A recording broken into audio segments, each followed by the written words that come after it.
rồi lại bắt đầu xuống. Cung đường ba đập lại bắt đầu. Ui.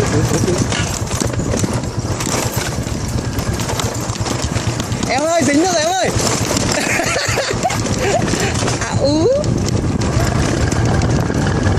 Ôi sao em ơi, quay lại sau xem lại cái yên đi. Soi lại khỏi cái yên kìa. Ui.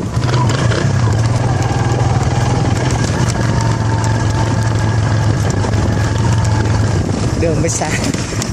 Ngoan. Trên đây.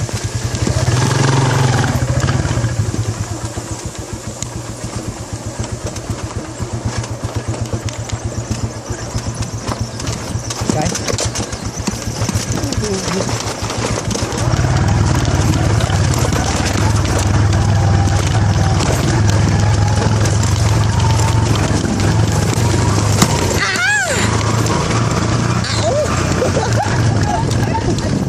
Tranh thủ lùi lại ngay. Cung đường ba đập. Bây giờ mới thấy ngưỡng mộ cây dân tộc của anh đi những đoạn này nó rất là bình tĩnh, trong khi mình cứ ầm ĩ hết lên. Cua tay áo.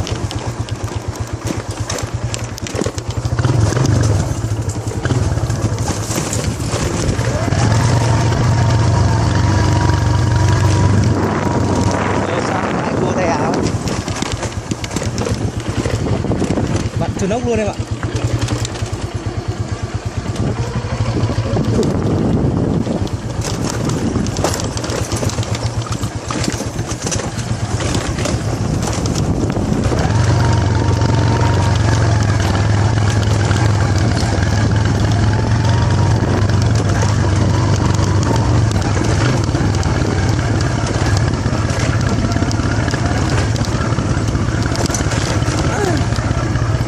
Xong rồi em ơi quay lại sau xem cái yên kìa em ơi.